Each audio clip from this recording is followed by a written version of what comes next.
අන්සර ගහලා ඒක ගන්නකොට කැලි කැඩීගෙන හමයි මසුත් එක්ක කැඩීගෙන ඉන්නේ එහෙම මේ බරබස් දකිනකොට බරබස්ගේ අර ගල් හිත කැඩෙන්නේ අඩේ මම මැරෙන්න ඕන තැන මේ කාටවත් මොනවත් කරපු නැති මේ අහිංසකයා දැන් මැරෙනවා නේ කියන ඒ සිතුවිල්ල මේ මනුස්සයාට එන්නේ නැති. මිනිස්සු මොන වගේ දෙයක්ද කරේ කියලා ඔයගොල්ලෝ බලන්න දැන් බලන්න මිනිස්සයා කොහොමද?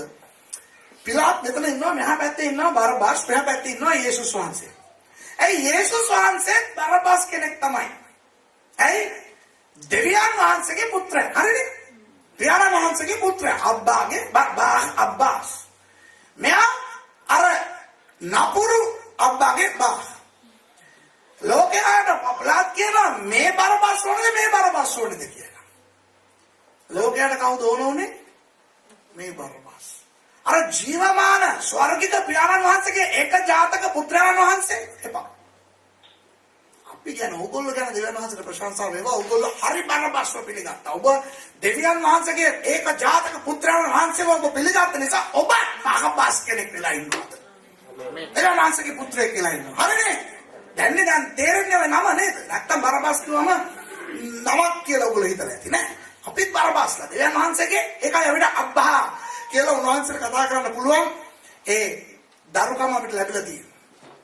එතකොට මේ බරබස් එතනින් පස්සේ යේසුස් වහන්සේට වෙච්ච හැම සිද්ධියක්ම බැලුවා. බලලා ඒ මනුස්සයා යේසුස් වහන්සේ පිළිගත්තා. මම හිතන්නේ බරබස් මේට යන්න ඇති. ඔය බලාගෙන යන්න ඇති. එතනින්ම එහා පැත්තේ තවත් එක්කෙනෙක් යන්න ඇති නේද? දන්නවනේ කවුද කියලා අපි දැන්? මාල්කුස් යනවා බරබස් යනවා. ඒ දෙන්නගේ හිත කැළඹිලා තියෙනවා. බරබස් යේසුස් වහන්සේව පිළිඅරගෙන ඉතාලියේ සිසිලි දූපත තියෙන්නේ. දැන් අර කටානියා මෙස්සිනා සිරකූසා ඔක්කොම තියෙන්නේ මේ සිසිලි වල. එහෙට සේවයට ඇවිල්ලා එහෙදි යේසුස් වහන්සේ වෙනුවෙන් මැරුණා කියලා ඉතිහාසය අපිට කියනවා. බරබසුත් අර පෙන්තකොස්ත දවසේ 120 දෙනෙක් එක්ක ඒගොල්ලන්ගෙන් එක්කෙනෙක් බරබස් කියලා ඉතිහාසය කියනවා. ආමෙන්. මාල්කුස් එතන හිටියේ බරබස් එතන හිටියේ. ඒකට අපි දන්නේ නැහැ මේවා. අර යේසුස් වහන්සේගේ අත්තරංගුවට පස්සේ වෙච්ච ගැලවීම මේවා. ආමෙන්. පිළිගන්න පුළුවන්ද මේ දේවල්? පුළුවන් නේ. මොකද බයිබලෙනුත් සමහර දේවල් අපි බලනවා. රයිට් දැන් තුන්වෙනි එක ගැන කතා කරමු. මාක් 15:21ට යමු. මාක් 15:21. මේක මම ඉතිහාසයෙන් සමහර දේවල් කියලා දෙන්න යනවා ඔයගොල්ලන්ට. කියවන්න සිස්ටර්. මාක් 15 අපි ඉන්නේ 21 කියවන්න. ඔහු ඇලෙක්සැන්ඩර්ගේ රූපස්ගේ පිටිසරින් ඇවිත් ඒ මග ගියා වූ කිරේනිය සීමෝන් නම් කෙනෙකුට උන්වහන්සේගේ කුරුසිය උස්සලාගෙන යන පිණිස ඔවුන් සමග යන්නට බල කළෝය. හරි. දැන් මෙන්න මේකයි කතන්දර. දැන් යේසුස් වහන්සේට කසපාරවල් 39ක් ගහලා උන්වහන්සේ පැහැරිලා ඉන්නේ. උන්වහන්සේගේ පිට එහෙම පැහැරිලා. උන්වහන්සේට දැන් හරි අමාරුයි. වේදනාවෙන් උන්වහන්සේ දැන් අර කුරුසියත් උස්සගෙන යන්න ඕනේ. එතකොට කීප සැරයක් ගෝ යේසුස් වහන්සේ වැටුණා. එක අවස්ථාවක යේසුස් වහන්සේ වැටිලා උන්වහන්සේටම නැගිටින්න බෑ. කොහොමද අර කුරුසිය උස්සන්න යන්නේ? ඒ නිසා අර සියට මුලාදෑනියා ඉන්නේ. කවුද? රෝමානු සොල්දාදුවෝ ඔය මේ කරගෙන එනකොට ඕක නායකයෙක් හැටියට ඔය සොල්දාදුවන්ට සියට මුලාදෑනියෙක් ඉන්නවනේ. එයා අස්පයා පිටනේ ඉන්නේ. එයා මේ සෙනඟ අතර බලනවා මේ කුරුසිය උස්සගෙන යන්න පුළුවන් කවුරු හරි ඉන්නවද කියලා. දැක්කා උස්ස කළු හොඳ ශක්තිමත් මිනිස්සෙක්. දැන් කොහොමද අපි දන්නේ උස්ස කළු ශක්තිමත් මිනිස්සෙක් කියලා? දැන් ඔය කියවපු පදේ කියලා තියෙනවා සිරේනේ. ඒක කිරේනේ කියලා දාලා තින්නේ මන් දන්නේ සිංහල බයිබලේ. සිරේනේ. සිරේනේ කියන තැන ඉඳන් ආපු සීමෝන්. ඉංග්‍රීසියෙන් කියනවා සයිමන් of Cyrene. හරිද? සිරේනේ කියලා කියන්නේ කොහේ තරම්ද දන්නවද? උතුරු අප්‍රිකාවේ ගමක්. ඔතෙන්ට යුදෙව්ව කවදද දන්නවද ගියේ? ක්‍රිස්තු පූර්ව 722 උතුරු රාජ්‍ය අසීරියවරුන් විසින් අල්ල ගන්නකොට යුදෙව්වන්ව ගෙනියලා එක එක තැන්වල දැම්මා ටික ටික දෙන්නෙක්. ඔය වගේ සිරේනේ කියන තැනත් ඒගොල්ලෝ දැම්මා ටික දෙනෙක්. යේසුස් වහන්සේගේ කාලේ වෙනකොට ඔය සිරේනේ කියන උතුරු අප්‍රිකාවේ යුදෙව්වන් 3000ක් පමණ සෙනඟක් හිටියා ඒ පොඩි ටවුනේ. එතකොට දැන් අපි දන්නවා අප්‍රිකාවේ ඉන්න කට්ටිය කළු උස හරි ශක්තිමත් ඇඟ තියෙන අය නේද? දැන් ක්‍රිස්තු පූර්ව 722 ඉඳලා අවුරුදු 750ක් විතර දැන් එතන ජීවත් වුණා නම් ඒ අය වෙනස් වෙනවද නැද්ද? දැන් ඔයගොල්ලෝ ඊශ්‍රායල් දේශයට අද ගියොත් යුදෙව්ව දකින්න බලමු සුද්ධ වගේ ඉන්න යුදෙව්ව. ඉන්දියන් අපි වගේ ඉන්න යුදෙව්ව. කළු ජාතිකයන් වගේ ඉන්න යුදෙව්ව. ඇයි? අවුරුදු 100 ගණන් එක රටක අපි ජීවත් වුණොත් දැන් ඔයගොල්ලෝ ෆ්‍රාන්ස් වලම ඉඳලා ඔයගොල්ලන්ගේ මුණුපුරාලා හම්බෙනකොට ඒගොල්ලෝ සුද්ධ වගේ ඉන්නේ. අපි කළු සුද්ධ වගේ ඉන්නේ. අපි කළු. අපි සුද්ධ වගේ පාට දැම්මට කළු ඒක වෙනයි. ඒ කියන්නේ මම කතා කරන්නේ. හැම දෙයක්ම සුදු වෙනවා. හරිද? එතකොට පාස්කු මංගල්‍යයට පුළුවන් ප්‍රදේශවලින් ජෙරුසලේමට යුදෙව්වෝ එනවා. එතකොට මේ පාස්කු මංගල්‍ය දවස්නේ. එතකොට අනිවාර්යයෙන්ම ඔය යුදෙව්ව ගොඩාක් ඇවිල්ලා ඉන්නවා. එතකොට සිරේනේ වලින් ආපු සීමෝන් කියන මිනිස්සෙක් කිව්වනම් අපි බේම දන්නවා ඒ මිනිස්සයා කළු උස හොඳ ශක්තිමත් මිනිස්සෙක්. ඒ හින්දා තමයි එච්චර මිනිස්සු ඉඳද්දි ඒ මිනිස්සයාටම කිව්වේ ඔක උස්සන්න කියලා. ඔය වචනේ ඔය පදේ අන්තිමට කියලා තියෙනවා බල කරා කියලා. හරිද? එතකොට මේ මිනිස්සු මොනවද කියන්නේ නැත්තේ බෑ කියලා කියනවා. උස්සන්න බෑ. ඇයි බැරි? දැන් මේ සිකුරාදා දවල් කාලේ කියන්නේ තව පැය 6කින් විතර වගේ ශබත්. ඒගොල්ලන්ගේ මේ ශබත් වල මොනවද කියන්නේ සිංහලෙන්? සබත. ඒගොල්ලන්ගේ අර සබත් 7 වෙනි දවස පටන් ගන්න යනවා. ඒකත් එක්ක පාස්කු මංගල්‍ය පටන් ගන්න යනවා. ඉතින් මේ මිනිස්සු ඇවිල්ලා කොහේ හරි ගෙදරක කොහේ හරි නතර වෙලා ඉඳලා නාලා ඔක්කොම කරලා අස්සරට ඇඳගෙන දැන් ජෙරුසලේම තුලට යනවා. ජෙරුසලේම තුලට සීමෝන් යනකොට ජෙරුසලේමෙන් පිටට යේසුස් වහන්සේව කුරුසිපත් කරන කට්ටියයි එනවා. තේරුණාද? එතකොට මේ මිනිස්සු ලස්සනට නාලා ඇඳගෙන මේ යනකොට මේ කවුද හොරෙක් හරි මිනිමාරුවෙක් හරි ආවා. හරි ඔය මිනිස්සෙක් ඇඳගෙන යනවා මේ කුරුසිපත් කරන්න. ඒ උස්සගෙන යන ඒ කුරුසිය උස්සන්න. ඒකේ ලේ මඩ හරිද? කෙල දාඩි එක කුණු ලෑලි ගන්න. මේ ලස්සනට ඇඳගෙන යන මට කියනවා ඔක උස්සන්න කියලා. බෑ. මම මොකද උස්සන්නේ? වෙන කාටද කියන්නේ? රෝමානු සොල්දාදුව මොනවද කළේ? බල කළා. සබා. හරි. එතකොට බල කරපුවාම රෝමානු සොල්දාදුව බල කරපුවාම නොකර ඉන්නත් බෑ. මෙච්චර ලස්සනට ඇඳගෙන යනකොට ඒක කරන්නත් බෑ. අනිවාර්යෙන් උස්සන්න ඕනේ. මොන වගේ කෝපයක් එපා වීමක් ඇති වෙලා ඇතිද මේ සීමෝන්ට ඔය රෝමානු සොල්දාදුව කෙරෙහි විතරක් නෙවෙයි යේසුස් වහන්සේ කෙරෙහි. අර මොකද දන්නේ මේ ටික මරන්න ගෙනන මම මෙතන ඇවිල්ලා වුණා. මූට එන ගන්න මුගේ අම්මට එන ගන්න මුගේ තාත්තට එන ගන්න මුගේ දරුවන්ට එන ගන්න කියලා මිනිහා සාප කරගෙන උස්සන්නේ. හරිනේ මම කියන එක. හරිද? උස්සගෙන දැන් අරක ඔක්කොම වදිනවා දැන් කම කෑවල අස්සරට ඇවිල්ලා මේ ඇඳගෙන යනකොට මේ හරිද? එතකොට ළඟ ඉන්න කායින් හරි අහලා ඇති ඇයි අද ගහන්නේ මේ මගේ වෙනම ඉගැන්වීමක් තියෙනවා. මොකක්ද දන්නවද ඒ ඉගැන්වීම? ඇයි ඒ සිකුරාදා යේසුස් වහන්සේ ඇයි බ්‍රහස්පතින්දා රෑ උන්වහන්සේ වත්තලකට ගත්තේ කියලා. යේසුස් වහන්සේ ආවේ පාස්කු බැටල් පැටිය හැටියට නේද? පාස්කුවනේ අර යොම් කිපුර් කියලා කියන්නේ අර බැටළුවව දේශය වෙනුවෙන් දෙන්නේ පූජා කරන්නේ. යේසුස් වහන්සේ ආවේ පාස්කු බැටළු පැටිය හැටියටනේ. එහෙමනම් උන්වහන්සේ කුරුසපත් කරනු ලබන්න ඕනේ පාස්කු දවස්වලනේ. දැන් පාස්කුව කියන්නේ ඒගොල්ලන්ගේ දේශීය මංගල්‍යය. ඒ මංගල්‍ය කාලේ ඒගොල්ලන්ගේ වැඩ කටයුතු ඔක්කොම මොනවද ඔය මංගල්‍ය හරියට කරන්න ඕනේ කියන එකනේ. එතකොට කවුරු හරි ඇවිල්ලා කිව්වොත් මම එකෙක් ඇවිල්ලා හාස්කම් කරගෙන ඉන්න එක්කෙනෙක් ඇවිල්ලා මේව කරනවා කියලා මෙතන මොනවද කියන්නේ?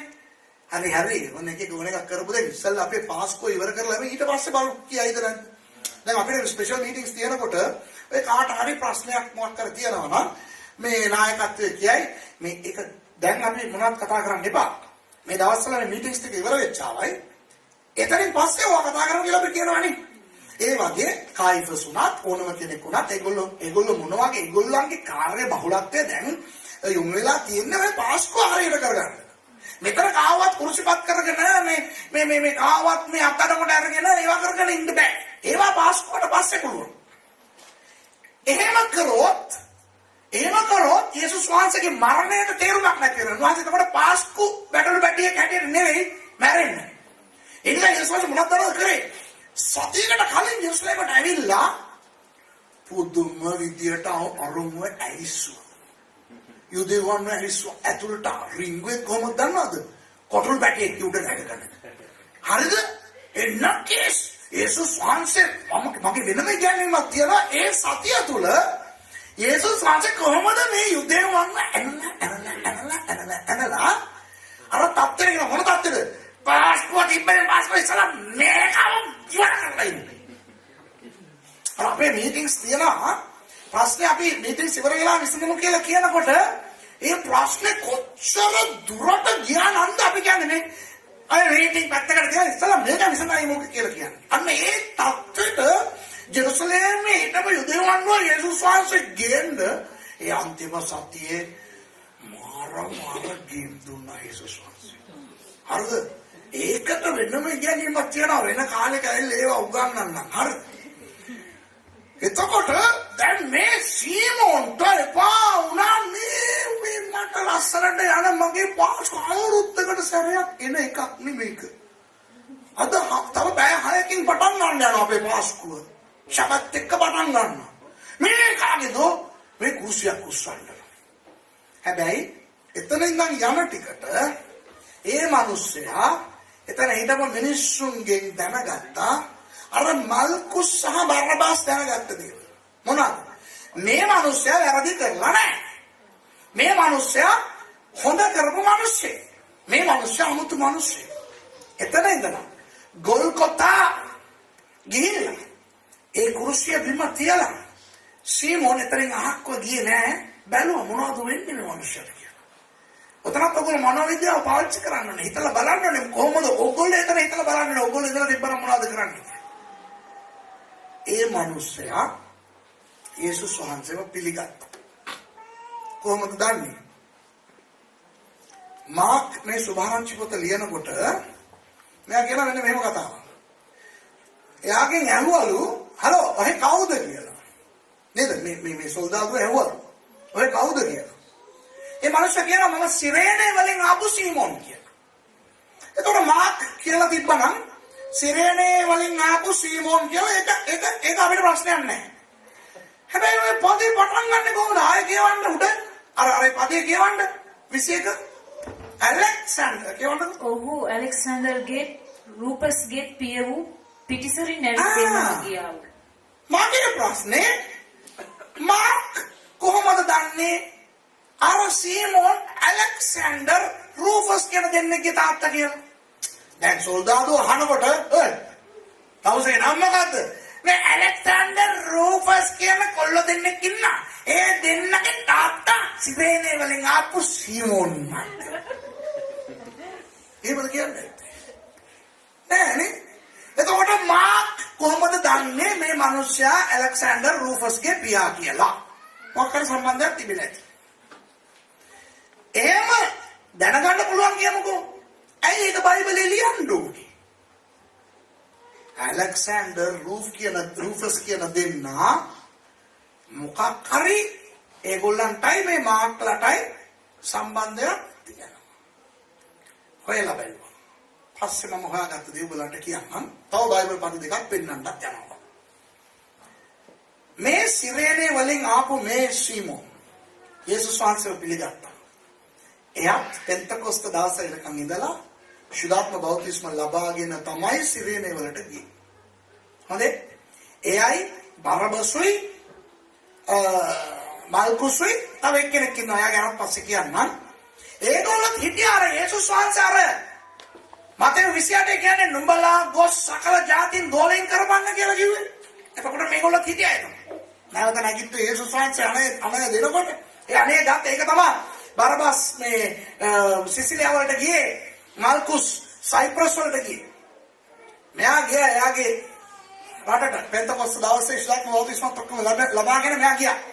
ඉල්ල එයාගේ භාර්යාවටයි ඇලෙක්සැන්ඩර් රූෆස් කියන පුතු දෙන්නටයි සුභාරංචි කිව්වා. එක්කෝ කළු ඇෆ්‍රිකන්ස් නේ අප්‍රිකානු අයනේ යුදෙව් වුණාට ඒගොල්ලන්ට සුභාරංචි දුන්නාම 3000ක් විතර යුදෙව් වෙතන හිටියානේ. ඒගොල්ලෝ මෙයාව කවුද සීමෝන්ව මැරුවා. ඉතිහාසයේ කියනවා අපිට එයාව වේද සාක්ෂිකාරයෙක් හැටියට ඒගොල්ලෝ මැරුවා කියලා. මැරුවාම මේ ඇලෙක්සැන්ඩර් රූෆස් සමහර තව තරුණයින් ඉන්නව දෙවන් හස්තුරට ගෙනව තිබ්බ. ඒගොල්ලෝ සේරම සිරේනේ වලින් පිටත් වෙලා එපීස වලට ගිහිල්ලා ඒදි හිටියා. එපීස වලට ගිහිල්ලා හිටියා. එතකොට පාවුල් එපීස වලට ගියා නේද? ක්‍රියා 19 ඒගොල්ලෝ යනකොට මේ කළු යුදෙව්වෝ ඇලෙක්සැන්ඩර් රූෆස් ඒගොල්ලෝ ඉන්නකොට ඔයගොල්ලෝ පස්සේ කියවලා බලන්න 32 වෙනි පදය 19:32 ඇලෙක්සැන්ඩර් කියන කෙනෙක්ව ඒගොල්ලෝ ඉස්සරහට දානවා. මේ ඇලෙක්සැන්ඩර් තමයි. හරිද? ඒත් එක්ක ඒකට ටික කාලයකට පස්සේ ඒගොල්ලෝ එපීස වලින් ඒගොල්ලෝ රෝමෙට ගිහිල්ලා ජීවත් වෙන්න පටන් ගත්තා. මතකද පාවුල් තුමා ගිහිල්ලා අවුරුදු 2ක් රෝමේ හිටියා. අන්තිමට ගිහිල්ලා යාව මරණ කාලේ නේද ඊට කලින්. ඒක සරයක් ගිහිල්ලා අවුරුදු 2ක් රෝමේ හිටියා නේද? හිටියේ ඇලෙක්සැන්ඩර් රූෆස් මේගොල්ලෝ හිටියද? එතකොට මේගොල්ලන්ව පාවුල්ව තමන්ගේ දරුවෙක් වගේ බලාගත්තේ මේ සීමෝන්ගේ භාර්යාව මේ ඇලෙක්සැන්ඩර් රූෆස්ගේ අම්මා. ඒ නිසා තමයි රෝම පොත ලියනකොට 16:13 කියවන්න සිස්ටර්.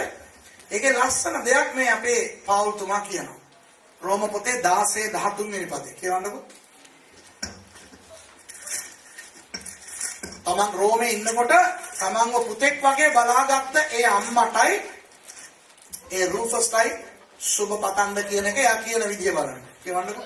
ස්වාමීන් වහන්සේ තුල තෝරාගනු ලැබුවා වූ රූපස්ටද ඔහුගේ මාගේ මෑණියන්ටද ආචාර කරන්න. මේ ලියුම රෝම වරන්ට ලියන ඔය ලිපිය ඉවර කරනකොට මෙතුමා ලියන්නේ ඒ දෙන්නව මතක් කරන්න කියලා. ඔක අර්ථයෙන්ම මම කියන්නේ. එතකොට දැන් අපි තුන් දෙනෙක් ගැන බැලුවා. මල්කුස්, බරබස්, සීමෝන්. ඔන්න තව එක්කෙනෙක් ගැන මම කියන්නම්. මෙයා ලූක් 23:47. කියවන්න. ලූක් 23:47. අපිට කීයර එක යන්න පුළුවන්ද? 9 කාලයි දැන් වෙලා. 9 මාරුද?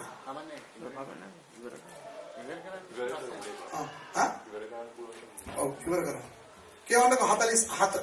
එවිට සියකට මුලා දෑනි සිද්ධ වූ දේ දැක දෙවියන් වහන්සේට ප්‍රශංසා කරමින් සැබවින්ම මේ මනුෂ්‍යයා ධර්මිෂ්ඨයෙක්යි කීවේය. හොඳයි අපි දැන් මේ කාලේ නිකන්නේ අපි කියවන්නේ. ආපහු ඔක කොටස් වශයෙන් අපි බලමු. මොකද්ද? සිස්ටර් ආයෙ කියවන්නකො. එවිට සියකට මුලා දෑනියා කියලා තියෙන්නේ. සියකට මුලා දෑනියෙක් කියලා නැහැ. සියකට මුලා දෑනියෙක් කියලා තිබ්බනම් කවුද මේ සියකට මුලා දෑනියන් කියලා කියන්නේ? රෝම හමුදාවේ සොල්දාදුවෝ 100ක් තමන් යටතේ තියාගෙන ඉන්න කමාන්ඩර් කෙනෙක්, කැප්ටන් කෙනෙක්. සෙන්චුරියන් කියලා ඉංග්‍රීසියෙන් කියන්නේ. එයා යටතේ 100ක් ඉන්නවා සොල්දාදුවෝ. මෙයා ඒ තත්ත්වයට ඇවිල්ලා සියයට මුලා දෑනියෙක් බවට මෙයා උසස් වීම ලබන්න නම් හොඳ සොල්දාදුවෙක් වෙන්න ඕනේ. රෝමානු අධිරාජ්‍යයේ හොඳ සොල්දාදුවෙක් කියන්නේ කවුද දන්නවද? හිතක් පපුවක් නැති, ලේ පිපාසය ඇති, දරුණු පුද්ගලෙක්. මොකද රෝමානුවරු එහෙම තමයි. හොඳ සොල්දාදුවෙක් කියන්නේ අර ඕනම සටනකට ගිහිල්ලා ඉදිරිපත් වෙලා මරලා කිසිම අනුකම්පාව කියන දෙයක් නැති පුද්ගලෙක් වෙන්න ඕනේ. ඒ වගේ අයට තමයි සියයට මුලාදෑනියන් බවට වෙන්න උසස් වීම ලැබෙන්නේ. එතකොට නිකම්ම සියයට මුලාදෑනියන් ගොඩක් හිටියා. හැබැයි එහෙම එක්කෙනෙක් ඔය ඇවිල්ලා ඔක්කොම බලලා ෂා නියමයිනේ කියලා තිබ්බනම් මෙතන කියලා තියෙන්න ඕනේ එවිට සියයට මුලාදෑනියෙක් කියලා. මෙතන කියලා තියෙනවා සියයට මුලාදෑනියා. ඒ කියන්නේ මේකට සම්බන්ධ වෙච්ච පුද්ගලයා. කවුද දන්නවද මේ?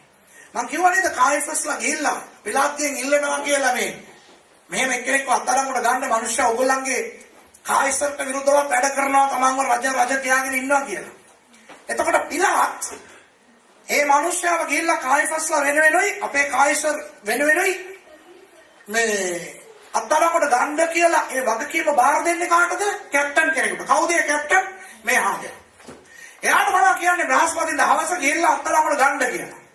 එතකොට මේ 100ට මුලාදෑනියා තමයි තීරණය කරන්නේ තමන් යටතේ ඉන්න 100 දෙනාගෙන් කී දෙනෙක්වද මේකට යවන්නේ කියලා. කී දෙනෙක්ව යවුවත් ඒගොල්ලන්ගේ හමුදා නීතිය අනුව මෙයක් යන්න ඕනේ. එතකොට ගෙත්සමනේදී යේසුස් වහන්සේව අත්අඩංගුවට ගන්නකොට අස්පයා මත ගිය 100ට මුලාදෑනියා මෙතුමා තමයි. පහවදා කායිෆස්ගේ මාලිගාවෙන් පිලාත්ගේ මාලිගාවට පිලාත්ගේ මාලිගාවෙන් හෙරොද්ගේ මාලිගාවට ආයේ හෙරොද්ගේ මාලිගාවෙන් පිලාත්ගේ මාලිගාවට මේ යේසුස් වහන්සේව ගෙන යනකොට අස්පයා අපිට ඔය ඔක්කොම කරේ මේ 100ට මුලාදෑනියා තමයි. යේසුස් වහන්සේව කුරුසිපත් කරන්න කියලා පිලාත් අණය දුන්නායින් පස්සේ අර කසපාරවල් 39 ගහනකොට ඕකේ ගන්න ගාලා ගන්නකොට එකයි දෙක ගන්න ඒවා ලියලා අර කෑලි පතුරු යනකොට ඇඟේ වැදිලා ඒ ඔක්කොම තට්ටු කරායි 22 23 කියලා 39 ගණන් කරපු ඒ 100ට මුලාදෑනියා තමයි මේ මනුස්සයා තමයි. ඒ වගේම යේසුස් වහන්සේ වැටුණාම අර සීමෝන්ට උස්සපංගෝයි කියලා බල කරපු ඒ 100ට මුලාදෑනියා මේ පුද්ගලයා තමයි යේසුස් වහන්සේ අත්අඩංගුවට ගනු ලැබු මොහොත පටන් යේසුස් වහන්සේ මැරෙන මොහොත දක්වා මේ සියලුම දේවල් වලට රෝමානුවරුන්ගේ පැත්තෙන් නායකත්වය දරපු නායකයා. හරිද? ඒ පුද්ගලයා මොකද්ද දැන් කියන්නේ? සිද්ධ වූ දේ දැක මොකද්ද? දැන් සිද්ධ වුණ දේ නෙවෙයි. යේසුස් වහන්සේ දැන් කියනවා මේකට කලින් මොනවද උනේ? යේසුස් වහන්සේ කියනවා පියාණෙනි ඔබට මාගේ ආත්මය බාර දෙන්නේ මේ කියලා උන්වහන්සේ තමන්ගේ ජීවනය දුන්නා. ඒක විතරක් දැකලා නෙවෙයි. සිදු වූ දේ කියන්නේ ඊයේ හවස ඉඳලා ඊයේ රෑ යේසුස් වහන්සේව අත්අඩංගුවට ගත්තු මොහොතේ ඉඳලා දැන් වෙනකම් සිදු වූ දේ දැක මොනවද කියන්නේ කියලා බලන්න දේවල් දෙකක් කියනවා. දෙවියන් වහන්සේට ප්‍රශංසා කරමින් කාගේ දෙවියන් වහන්සේට ප්‍රශංසා කරේ? අර ඒකට එන්නම් මම. අනිත් එක මොනවද? සැබවින්ම මේ මිනිසයා ධර්මිෂ්ඨයෙක් කීවේය. සැබවින්ම මේ මිනිසයා ධර්මිෂ්ඨයෙක් කනේ අනේ හොඳ එක්කෙනෙක් කියලා දැන් සර්ටිෆිකේට් එක දෙන්නේ කවුද? මෙච්චර දේවල් කරපු මේ මිනිසයා සර්ටිෆිකේට් එක දෙනවා. ඒකත් කමක් නැහැ. හැබැයි අර කලින් කියපු එක තමයි භයානකම දේ. මොකද්ද? දෙවියන් වහන්සේට පොට්ටක් ඉන්න. කවුද මේ? 100ට මුලාදෑනියා. මෙයා කොහේ කෙනෙක්ද? රෝමයේ කෙනෙක්. එයාගේ ආගම මොනවාද? රෝමානු ආගම. රෝමානු ආගමේ දෙවියන් කවුද? බහුදෙව්වාදය තියෙන ආගම. ඒගොල්ලන්ට ඒගොල්ලන්ගේ දෙව් දේවතාවන් ඉන්න ඕන තමයි. හරිද? ඒගොල්ලෝ යුදෙව්වන්ගේ දෙවියන්ව ගණන් ගන්නවත් නැහැ. තේරුණාද කියන්නේ? එතකොට මේ රෝමානු දෙවිවරුන්ව තියාගෙන ඉන්න රෝමානුවරයෙක් නායකයෙක් මේ යේසුස් වහන්සේගේ මරණයට මූලිකව හැම දෙයක්ම කරලා දායක වුණු මේ 100ට මුලාදෑනියා කාගේ දෙවියන්ටද ප්‍රශංසා කරන්නේ? යුදෙව්වන්ගේ දෙවියන්ට. ඔතකින්ද කාගේ දෙවියන්ටද? යුදෙව්. මොකක්ද චෝදනාව? යේසුස්ට විරුද්ධව තියෙන චෝදනාව මොනවාද? යුදෙව්වන්ගේ දෙවියන්ට විරුද්ධව කතා කරන්නේ. හරිද? යුදෙව්වන්ගේ දෙවියන් වහන්සේට විරුද්ධව මේ මිනිස්සයා කතා කරා වැඩ කරා මම ඒ දෙවියන් වහන්සේගේ පුතා කියලා කිව්වා ඒ දෙවියන් වහන්සේගේ ව්‍යවස්ථාව මේමයි කියලා වෙන විග්‍රහයක් දුන්නා ඒ යුදේව ආගමට යුදේව දෙවියන්ට විරුද්ධව වැඩ කරා කියලා ඒ චෝදනාවෙන් තමයි යේසුස් වහන්සේව මැරුවේ මැරුණාම ඔය පිටේ ඉන්න මිනිස්සේ මේ යුදෙව්වන්ගේ දෙවියන්ව මේ මිනිස්සයා නිසා ප්‍රශංසා කරනවා කියන්නේ එතන හිටපු යුදෙව්වන්ගේ මූණට මඩ ගැහුවා වගේ නේද? ඔයාලට තේරෙනවද මම කියන්නේ? තේරුන්නේ නැහැ වගේ. තේරෙනවද? ඒ කියන්නේ අපේ භාෂාවෙන් කියනවා නම් එතන හිටපු යුදෙව්වන්ට අමු නොන්ඩිය. චෝදනාව මොනවාද? අපේ දෙවියන්ට විරුද්ධව වැඩ කරා. අන්තිමට ඔය පිටේ එකේ අපේ දෙවියන්ට ප්‍රශංසා දෙන තරම් මේ මනුෂ්‍යගේ ක්‍රියාව වුණා කිව්වනම් අයියෝ කොහොම තියන්නේ නැද්ද උතන්ට ඇවිල්ලා හිටපු යුදෙව්වන්ට. අප්සෙට් වෙලා ලැජ්ජා වුණා. අයියෝ ඉවරයි කියලා ඊළඟ පදේ කියනවා. සැබවින්ම මේ මනුෂ්‍ය ධර්මිෂ්ඨයෙක්යි කීවේය. ඊළඟ පදේ. මේ කාරණේ බලන්ටා සමූහයා සිද්ධ වූ දේ දැක ලය අත්ල ගසා ගනිමින් ආපසු ගියා. වඩාගෙන දිවේ මේක නිසා තමයි. ඔගොල්ලෝ අර යේසුස් වහන්සේගේ චිත්‍රපටි බලලා ඔය විශ්වාස කරන්න බැහැ. ආයෙත් ගොඩක් ඒවා දන්නේ. යේසුස් චිත්‍රපටි කියන්නේ ඉංග්‍රීසි දෙමළ එක භාෂා ඒ වල පපුවට ගහගෙන යන්නේ කවුද දන්නවද? අර යේසුස් වහන්සේගේ අර අම්මා අර තව අක්කලා දෙන්නේ හරිද? ඒ අර සිස්ටර්ස්ලා පොඩ්ඩක් ඈත ඉඳන් බලන්න. නෑ. මෙතන පපුවට ගහගෙන යන්නේ කවුද? යුදෙව්වා. අනේ මම උලාදයිනේ මේ අපේ දෙයියන්ට මේ වගේ පාටල් කරා කියලා මරන්න ගියාම මේ වෙනේ එකක් කියලා මොනික අපේ දෙයියන්ට බඳලා කරයි කිව්ව කවයි පාටල් බදාව. දැන් තේරෙනවද? මේ සියට මුලා දැනියා ඔහොම කියන්න නම් එතනින් ඔයගලන්ට ඒ මිනිස්යාගේ වදන් වලින්ම ඔයගලන්ට තේරෙන්නේ මොනවද? ඒ මිනිස්යා යේසුස් වහන්සේ පිළිගත්තා. පිළිඅරගෙන අන්න ඒ මිනිස්යාත් පෙන්තකොස්ත දවසේ අන්‍ය භාෂාව කතා කරලා පාවුල් එක්ක හිරේ හිටියා රෝම් වල. නීරෝ රජතුමාගේ කාලේ පාවුල්ව මැරුවානේ. බෙල්ල කපලා මැරුවේ.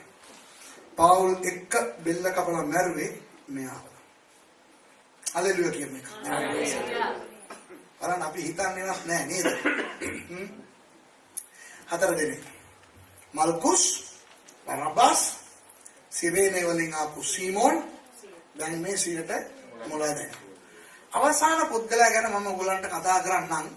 මෙතනදී අපිටත් මොකක් හරි ආශිර්වාදයක් තියෙයි මේකේ. කවුද මේ පුද්ගලයා?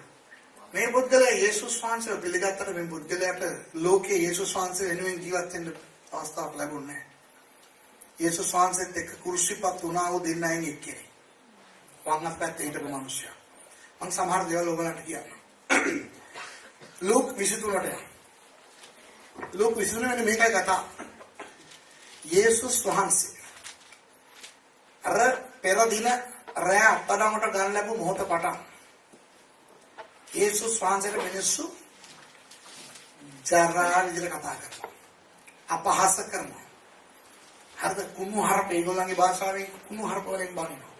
කෙල ගහන. හරිද?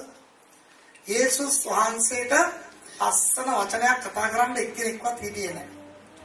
එනිසා දැන් යේසුස් වහන්සේට එපා වෙලා තියෙනවා. දැන් කුරුසියේ මෙහෙම යේසුස් වහන්සේ ඉඳගෙන ඉන්නකොට එක්කෙනෙක්ව මේ වම් පැත්තේ තවත් එක්කෙනෙක්ව දකුණු පැත්තේ කුරුසිපත් කරා. අර දකුණු පැත්තේ කුරුසිපත් කරපු එක යේසුස් වහන්සේට කියනවා ඔය දෙවියන්ගේ පුත්‍රා ඔය බේරගෙන අපව බේරනවා ගෝයි කියලා කියනවා. හරිද? යේසුස් වහන්සේ ගණන්වත් ගත්තේ නැහැ. ඇයි ගණන් ගත්තේ නැත්තේ? ඕනේ යේසුස් වහන්සේට දිගටම ඇහෙන්නේ දැන් ඊයේ රෑ ඉඳලා. නේ ඒ නිසා යේසුස් වහන්සේට ගානක් ගන්න යේසුස් වහන්සේ පාඩුවේ ඉන්නවා. දැන් කියවන්නේ 42 ඉඳලා.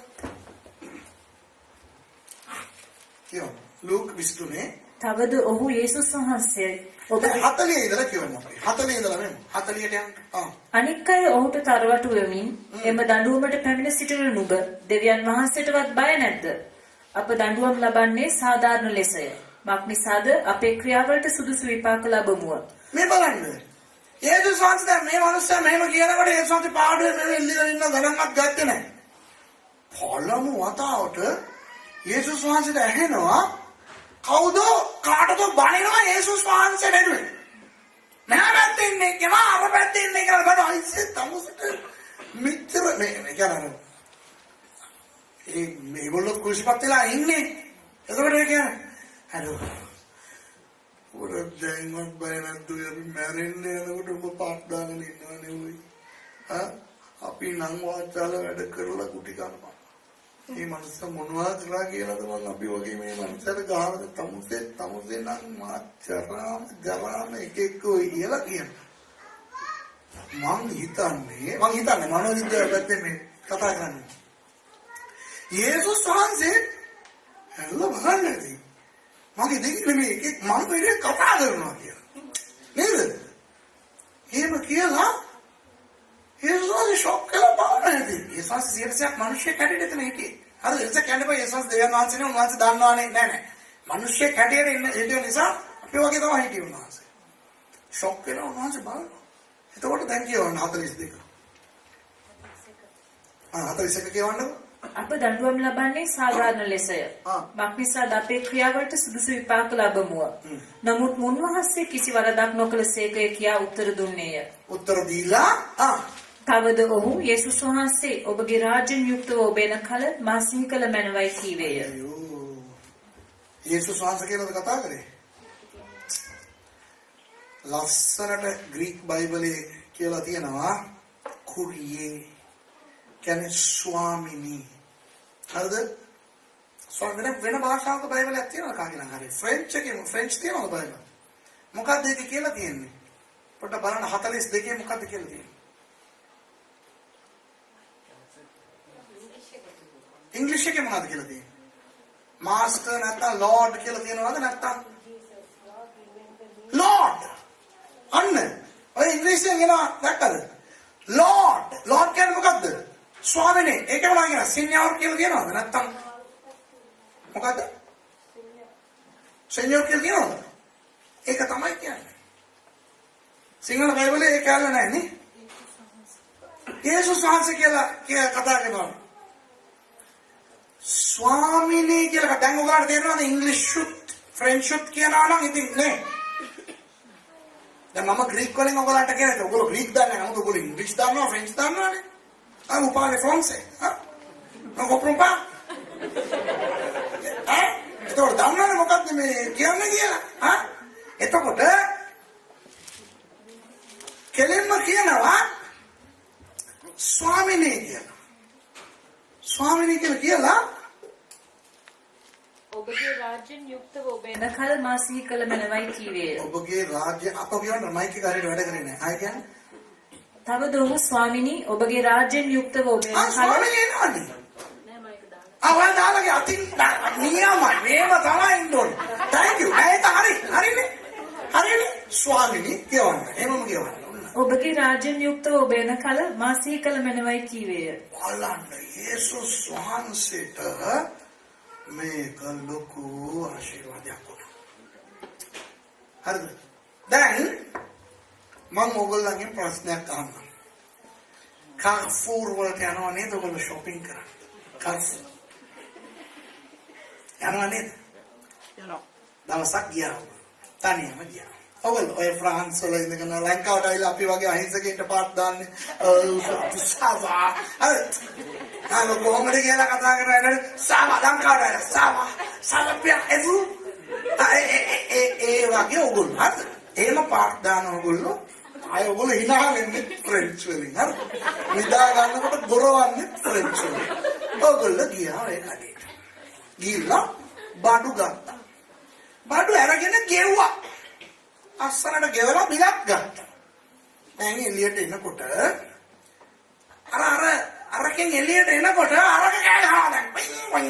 පයින් ගාලා කෑ ගහනකොට අර සිකියුරිටිලා ඔක්කොම දුවගෙන ඇවිල්ලා ඔයගොල්ලන්ව වට කර ගන්නවා. කොහොමද ඒක ඔයගොල්ලන්ට? හිතලා බලන්න. ෆ්‍රාන්ස් තමයි ඔයගොල්ලෝ දන්න රට තමයි ඔයගොල්ලෝ ජීවත් වෙන රට තමයි. නමුත් ඔයගොල්ලෝ කාර්ෆූර් එකට ගිහිල්ලා එළියට එනකොට මේක කෑ ගහලා දැන් ඔයගොල්ලෝ එතකොට දැන් උන් ඇවිල්ලා අහනවා මේ මොකද බඩු ගන්නේ මොකක්ම ගෙවෙන්නද අරකට මේක ගහනකොට ඔයගොල්ලෝ දන්න ෆ්‍රෙන්ච් ටිකක් දැන් අමතක කරලා දැන් ඉන්නේ මොකක්ද දන්නවද බුදු අම්මෝ මගේ අම්මෝ ඒවට වරක් කියලා ෆ්‍රෙන්ච් ඉන්නේ නැහැ හරිද දැන් අර ආවම ෆ්‍රෙන්ච් වලින් අහනකොට මම ඒ ඉතාලි අපි හොල්මන් වේද නැද්ද ඔයගොල්ලෝ හිතන්නේ ඔන්න දැන් මනෝවිද්‍යාව හොල්මන් වේද නැද්ද එතකොට දැන් අදිනවා දැන් අර කරන්නේ ඔයගොල්ලන්ට කියලා රිසිට් එක වෙන්න රිසිට් එක බලලා එකෙක් බඩ එක ගන්නවා එකෙක් රිසිට් එක බලනවා දැන් ඔයගොල්ලෝ බලනවා අරක ගෑ ගන්නවා මං දාලා ගෑ ගන්නවා දැන් ඉතින් යන්නේ කොට්ටිය ඔයගොල්ලෝ බලලා අරකට ඔයගොල්ලන්ට නිකන් අමුතු හරිද දැන් ඔයගොල්ලෝ බලනවා මේලා බලලා මට මන් දන්න කවුරුත් ආවනම් පොඩ්ඩක් මට උදව්වක් වෙන්න තනි කම ආපුවම අපිට අර දුඹුරු පාට අපේ කලර් එකේ එකෙක් කොහෙ පැත්තේ කොහරි දෙගිරි බලයිද අර වෙන පල්ලියට යන්නේ කුලක් කවන්නේ නේද කියලා හරිද එහෙම අපිට හිතේද නැද්ද ඒ වගේ අවස්ථාවක ඕගොල්ලෝ මේ වගේ අප්සෙට් වෙලා ඉන්නකොට කවුද ඕගොල්ලෝ දන්නේ නැති එක්කෙනෙක් ඇවිල්ලා ටක් දාලා අර සිකියුරිටි ලාට බනිනවා ඔය ඉස්සල්ලා තමුස්ලාගේ මැෂිම බලනවා මේ මිනිස්සුන්ට හිරිහැර කරන්නේ නැතුව ඉස්සලා මැෂිම චෙක් කරන එක මොකටද කෑ ගැහුවේ කියලා ඒකේ මොකක් හරි ෆෝල්ට් එකක් තියෙනවා. ඕගොල්ලන්ට කොහොමද තියෙයිද? ඕගොල්ලෝ වරේ මගේ දේව දූතෙක් වගේ පෙනෙන්නේ. ඌ සිගරට් එකක් තියාගෙන ඉන්නේ ඒ දේව දූතෙක් වගේ පෙනෙන්නේ. ඒ සිගරට් ගන්න දේව දූතයා කියලා හිතනවා. නෑ මං කියන්නේ නෑ. එහෙම කෙනෙක් උදව්වට. එහෙම එයා කියලා ඔගොල්ලෝ දිහා බලලා ලස්සනට අමතනවා. brother, නැත්නම් sister, නැත්නම් auntie, uncle. ඒ වගේ අපි නොහිතන විදිහේ මොකක්ද කොහොමද තියෙන්නේ ඒක ලොකු ආශිර්වාදයක්ද නැද්ද ඔයගලන්ට? මං කියන්නද? යේසුස් වහන්සේව මේ හොරා ආශිර්වාද කරා. හැම කෙනාම පහුගිය රාත්‍රියේ ඉඳලා උන්වහන්සේට ශාප කර ඉන්නකොට මේ හොරා යේසුස් වහන්සේට ආශිර්වාද කරා. අර වේලිලා බැනුම් අහලා තනි කර බැනුණු යා පහසයි නින්දයි ගුටි කා හිටපු යේසුස් වහන්සේට මේ මිනිස්සු අර හොරාට බනිනකොට යේසුස් වහන්සේට නිකන් අර මිහිරි වදන් උන්වහන්සේගේ කන් වලට පැනින්ෙන් වැක්කිරලා ඇති. යේසුස් වහන්සේ හැරිලා බලනකොට මේ මිනිස්සයා යේසුස් වහන්සේට කියනවා ස්වාමීනි කියලා. මෙච්චර වෙලා හැමෝම මට බනිනවා ඊයේ ඉඳලා. ස්වාමීනි මම දන්නේවත් නැහැ මේ මෑන්. මම හිතන්නේ යේසුස් වහන්සේට අර මිනිහාට කියපු ඉතුරු ටික ඇහුණේවත් නැතුව දැන් ස්වාමීනි කියලා ඔබ වහන්සේ රාජ්‍ය එන කාලේ මේ මාව සිහි කරගන්න කියලා කියනවා නේද? ඒක තේරිලාවක් නැතුව ඇති යේසුස් වහන්සේ කියනවා අද ඊළඟපදේ කියවන යේසුස් වහන්සේ මොනවද කිව්වේ කියලා බලන්නකෝ. උන්වහන්සේද සැබෑවක් නුඹට කියමි. සැබෑවක් නුඹට කියමි. අදම නුඹ මා සමග පාරාදීසයේ සිටින්නේ යයි කිව්සේ. අදම නුඹ මා සමග පාරාදීසයේදී. අයි නිකන් කියන්න තිබ්බන ඔබ හරි බලමු. මේකයි බං ඔබ thank you බං ඔබ කොල්ලෙක් නේ ඔබ ෂා. මේ ආදේ මම ඔබ මැරෙන්නේ නැත්තම් පේතුස්ට හරි ඇඩ්‍රස් එක දීලා මොකක් හරි එකක් කරන්න. මේ නැත්තම් මෙහෙම කියන්න තිබ්බ ඒ සංසය. ඔක්කොම හොඳයි බං ඔබ බෞතිස්ම ගන්න chance එකක් ලැබිලා තිබ්බා නම් කෙලින්ම ස්වර්ගයට යන්න තිබ්බා. ආසයි නමුත් උඹට දාන්න තේරෙනවා මම නිකන් බෝගේ වෙලෙ ටිකක් ඉන්නේ. sorry හා. එහෙම කිව්වේ නෑ. නැත්තම් රාජ්‍ය එනකොට සී කරන්න එක බලමුකෝ. බලන්න කරමු. මාරිකක් කරමු. එහෙම කිව්වෙත් නෑ. කෙලින්ම යසංශ කිව්වා නෑ රාජ්‍ය අයිස අද මගෙත් එක්ක උඹ එනවා පාරාදීසෙට. අයියේ මගෙත් එක්ක කියන කෑල්ල දැම්මේ. යේසුස් වහන්සේට හරි ආසාවක් ඇති වුණා මේ මනුස්සයව ගෝලේ කැඩියට කරන්න. හැබැයි දැන් බෑනේ දැන් ලෝකේ සේවය ඉවරයි. යේසුස් වහන්සේගේ ලෝකේ සේවය ඉවරයි. මේ මනුස්සයත් බෑනවා. ආයේ බෑනේ මේ මනුස්සය. උන්වහන්සේ ගෝලේ කියන්නේ වරෙන් මම රෑ දෙකක් මම ගත කරන්න යනවා පාරදීසේ හේවත් වගේ සපෝට් එකට වරෙන් ගෝලෙක් වගේ. යේසුස් වහන්සේ එක්ක පාරදීසේ ගෝලෙක් හැටියට හිටපු ඒ භාග්‍ය ඒ හොරාට ලැබුණා. ආමේන්. ඔයගොල්ලන්ට එක දෙයක් මම කියන්න කැමතියි. මේකේ මගේ දේශනාව ඉවරයි. හරිද? මාල්කුස් ගැන දැන් දන්නවා ඔයගොල්ලෝ. බරබස් ගැන දන්නවා ඔයගොල්ලෝ. සිරේනේ වලින් ආපු සීමෝන් ගැන දන්නවා. අර විශේෂ 100ට මුලාදැනියා ගැන දන්නවා. ඒව දැන් හරි. මේ හොරාගේ කතාවෙන් මම ඔයගොල්ලන්ට එක දෙයක් කියන්නම්. අද ලෝකයේ දිහා දෙවියන් වහන්සේ බලනකොට උන්වහන්සේට ඇහෙන්නේ පේන්නේ මොනවද? තනිකර පාපය අශුද්ධය ශාපය නැද්ද? අද බහුතරයක් අද ලෝකේ ඉතා සුළුතරයක් නේ අපි ක්‍රිස්තියානි. ලෝකේ දිහා දෙවියන් වහන්සේ බලනකොට ස්වර්ගයේ උන්වහන්සේගේ සිංහාසනයලු පොළොව උන්වහන්සේගේ පාපුටුවලු. මේ පොළොව දේශ උන්වහන්සේ බලනකොට උන්වහන්සේට පේන්නේ තනිකර නපුර නැද්ද? උන්වහන්සේට ඇහෙන්නේ තනිකර නපුර. ශාප ඇහෙන්නේ. පාප ඇහෙන්නේ. කුමාර ඇහෙන්නේ. උන්වහන්සේට පාවෙලා තියෙන මේ ලෝකෙ දිහා බලන්න. අර නොවාගේ කාලේ වගේ තමයි දැන්. නේද? එතකොට දෙවියන් වහන්සේ ජල ගැල්මෙන් විනාශ කරන්නේ නැහැ කියලා අර කිව්ව නිසා විනාශ කරේ නැහැ. හරිද? දවසක් එන්න යනවා උන්වහන්සේ සභාව ඔසවා ගන්න යනවා. එතනින් පස්සේ උන්වහන්සේ පුදුම විදියට මේ ලෝකෙ විනිශ්චය කරන්න යනවා. හැබැයි දැන් වර්තමානව අද උන්වහන්සේ මේ පොළොව දිහා බලනකොට උන්වහන්සේට පේන්නේ අප්‍රිය සාගත ස්ථානය. උන්වහන්සේට එන්නේ තා අපිරිසිදු ශාපලක් වචන. ඒ මැදේ ඕගොල්ලෝ ස්වාමිනේ කියලා දෙවියන් වහන්සේට කියනවා නේද? එහෙම කියන ඒ වචනේ අර යේසුස් වහන්සේට මිහිරි පැණි වැටුණා වගේ අද දෙවියන් වහන්සේට කනට වැටෙනවා. ආමේන්. ඔයගොල්ලෝ හිතන්න එපා ඔයගොල්ලෝ පොඩි ගෲප් එකක් නේ. අපිට ලොකු මියුසික් ගෲප් නෑ. අපි අයිලා ලස්සනට අර රොන් කෙනෝලිලා වගේ හරිද? අර හිල් සොන්ග්ස් වගේ අපිට වර්ෂිප් කරන්න නෑ. මං කියන්නේ දෙකක්. ඔයගොල්ලෝ දෙවියන් වහන්සේව පිළි අරගෙන ඉන්නවා නේද? ඔයගොල්ලෝ දෙවියන් වහන්සේට ස්වාමිනේ කියලා කියන ඒ වචනේ උන්වහන්සේට ආශිර්වාදයක්. ආමේන්. ඔයගොල්ලෝ දෙවියන් වහන්සේට ප්‍රශංසා කරනවා නේද? ඔයගොල්ලෝ දෙවියන් වහන්සේට ගායනා කරනවා නේද? ඒක දෙවියන් වහන්සේට ආශිර්වාදයක්. ගෙදර ඉඳගෙන ටීවී බලන්න පුළුවන්, ඉන්ටර්නෙට් එකට ගිහිල්ලා ඕන කුණහරකක් බලන්න පුළුවන්. ඒවා තියෙද්දි ඔයගොල්ලෝ ওই මීටින් වලට එනවා නේද? පරක්කු වෙලා හරි. අමාරුවෙන් හරි. ඇවිල්ලා දෙවියන් වහන්සේව නමස්කාර කරන මේ තැන නිදි ඉරගෙන හරි. සමහර ඉන්නවනේ මේක දෙවියන් වහන්සේට ආශිර්වාදය. ආමේන්. හිතන්න එපා ඕගොල්ලෝ නිකන් මේ ඇවිල්ලා යනවා ඕගොල්ලෝ නිකන් ප්‍රශංසා කරනවා මේවා දෙවියන් වහන්සේට ඇහෙනවද මන්ද දෙවියන් වහන්සේ අපව බලනවද මන්ද නෑ.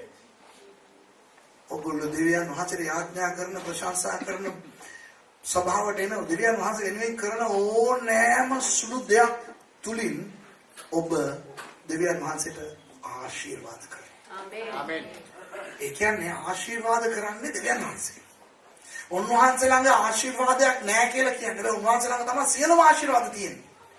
ඒ වැනි දෙවියන් වහන්සේට ආශිර්වාද කරන්න කාටවත් බෑ. හැබැයි ඒ ප්‍රස්තාව හැකියාව උන්වහන්සේ අපිට දීලා තියෙනවා. ආමේන්. කොහොමද මේක? කොහොමද දැන් ගෙපාර ඉස්රායෙල් ඉඳදී මගේ දුව ටී බෑග් එකෙන් තේ දාන්න පුරුදු වෙනවා. එයා මට තේ එකක් හදලා ගෙනලා දෙනවා. මම ඒක බී බොනකොට මට වැඩි සන්තෝෂ වුණේ එයා. ඇයි දන්නවද? අයියෝ මම හදපු තේක වැඩි බොනවනේ කියලා. එතන ඉඳලා ඒක යාට ඉතිහාසගත වෙලා තියෙන්නේ. එයාගේ පළවෙනි තේ එක ඉස්රායෙල් වලදී හැදුවලු. ඒක දුන්නේ ඩැඩිටලු. ඩැඩි රස කර කර බිව්වලු. මට මෙයාද තේ හදලා දෙන්න ඕනේ. මට නැද්ද? මට හදා ගන්න දන්නවා. හරිද? මට ඉන්නවා කට්ටිය මගෙත් එක්ක ආපු කට්ටියට කිව්වනම් තේ එකක් ගෙන්න කියලා ඒගොල්ලෝ ෆ්ලාස්ක් එකක්ම ගෙනේ. හරිද? එහෙම නැත්නම් මම පල්ලෙහාට ගිහිල්ලා මගේ ළඟ සල්ලි තියෙනවා තේ එකක් පොන්න සල්ලි නැද්ද මට? හොටෙල් එකේ හිටියේ කෝල් කරලා room service cup of tea කිව්වනම් ඒ ගෙනල්ලා දෙනවා එතනට. හරිද? මට බැරි කම නිසාවත් මට නෑ කියන නිසාවත් නෙමෙයි. හැබැයි මට තේක දීපු එකෙන් මම සන්තෝෂ වුණා. මගේ දුව මට තේක දුන්නා කියලා. එයාගේ ජීවිතේ අදපු පළවෙනි තේක ඔප්පේ මට දුන්නා කියලා මට ලොකු ආඩම්බරයක්. ඒ වගේ මං කියන්නේ දෙකක්. අපේ දෙවියන් වහන්සේ සර්ව බලධාරී, සර්ව ව්‍යාප්තයි, සර්ව ප්‍රඥාවන්තයි. උන්වහන්සේ ළඟ නැති දෙයක් නෑ. උන්වහන්සේ සම්පූර්ණයෙන්ම උන්වහන්සේ අපි මොනවත් නෑ. ඒ වුණාට අපෙන් එන ප්‍රශංසාව, අපෙන් එන ගීතිකාව, අපෙන් එන ආශිර්වාදය උන්වහන්සේ ආශිර්වාදයක් හැටියට සලකනවා. Amen. ඒ ඕගොල්ලෝ කරන ප්‍රශංසා, නමස්කාරය, ඕගොල්ලෝ ගායනා කරන ගීතිකාව, ඕගොල්ලෝ සහභාගී වෙන මේ දේව රැස්වීම, ඕගොල්ලෝ සමහරවිට මෙතනට ඇවිල්ලා මොන හරි එකක් කරනවා නම්, දේශනාවක් කරනවා නම්, ගීතිකා නඩත්තු කරනවා නම්, ඔගොල්ලෝ පොඩි ළමයින්ව ගෙනියලා තියාගෙන යේසුස් වහන්සේ ගැන බයිබලය ගැන උගන්වනවා නම් මේ දේවල් කිසි දෙයක් සුළු කොට හිතන්න එපා. මේ හැම දෙයක් තුලින්ම ඔගොල්ලෝ එච්චර විශාල දෙවියන් වහන්සේට ඔගොල්ලෝ ආශිර්වාද කරනවා. හිතාගන්න දැන් දැනගන්න ඔගොල්ලෝ මොන වගේ අයද කියලා. එතන යේසුස් වහන්සේව අත්අඩංගුවට ගත් මොහොත පටන් උන්වහන්සේ මිය යන මොහොත දක්වා යේසුස් වහන්සේ විසින් ඔටුන්නක් වගේ එකක් දමලා ප්‍රොමෝෂන් එකක් ලබාගත්ත එකම පුද්ගලයා මේ හොරා. අතවත් උස්සන්න බැරි තත්ත්වයක කුරුසියේ ඉන්නකොට ස්වාමිනේ කියලා කියපු එක වචනයකින් යේසුස් වහන්සේට ආශිර්වාද කරලා ස්වර්ගික ප්‍රොමෝෂන් එක ලබා ගත්තා. පව්කම ආඥා කරේ නැහැ. පල්ලි ගියේ නැහැ. දසේ කොටස ගෙව්වේ නැහැ. බෞතිස්ම ගත්තේ නැහැ. අන්‍ය භාෂා කතා කරේ නැහැ. හරිද? මොනවත් නැහැ පාරාදීසයට ගියා. එනිසා අපි දැනගමු අපි දෙවියන් වහන්සේට ආශිර්වාදයක් වෙලා තියෙනවා. මේ ක්‍රිස්තියානි කාර්යය හැම වෙලෙම බලන්නේ අපි ආශිර්වාද ලබන්නෝ. අපි ආශිර්වාද ලබන්නෝ කියලා. ඒක ඇත්ත. එහෙනම් අපි අදිපස්සේ දැනගමු අපි ආශිර්වාද ලබන්න පමණක් නෙවෙයි. අපි ආශිර්වාද දෙන්න. කාටද? අන් අයට විතරක් නෙවෙයි, ලෝකෙට විතරක් නෙවෙයි. දෙවියන් වහන්සේට අපි ආශිර්වාද දෙන්න පුළුවන් අය. ඒ නිසා තමයි යකාට කැමති නැත්නම් අපි දෙවියන් වහන්සේට නමස්කාර කරනවා.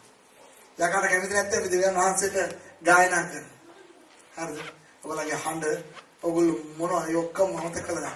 අද මේ ලෝකෙ දිහා බලනකොට දෙවියන් වහන්සේට එපා වෙලා තියෙන්නේ. හරිද?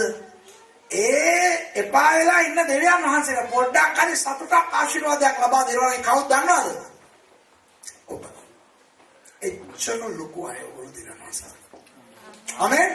අපි දන්නවා අපේ දෙවියන් වහන්සේ ආබ්‍රහම්ගේ දෙවියන් වහන්සේ, ඊසාක්ගේ දෙවියන් වහන්සේ, යාකෝබ්ගේ දෙවියන් වහන්සේ, මෝසස්ගේ දෙවියන් වහන්සේ, දාවිද්ගේ දෙවියන් වහන්සේ කියලා. අදින් පස්සේ අපි දැනගමු දෙවියන් වහන්සේ අපේ දෙවියන් වහන්සේ මල්කුස්ගේ දෙවියන් වහන්සේ. බරබාස්ගේ දෙවියන් වහන්සේ. සිරේනේ වලින් ආපු සීමෝන්ගේ දෙවියන් වහන්සේ. අර සියයට මුලාදෙනියාගේ දෙවියන් වහන්සේ. අර කුරුසියේ හිටපු හොරාගේ දෙවියන් වහන්සේ. අපේ දෙවියන් වහන්සේ එසේ මෙසේ දෙවි කෙනෙක් නෙවෙයි. ඒ දෙවියන් වහන්සේට ආශිර්වාද කරන සේක්වා. ආමෙන්. ආමෙන්.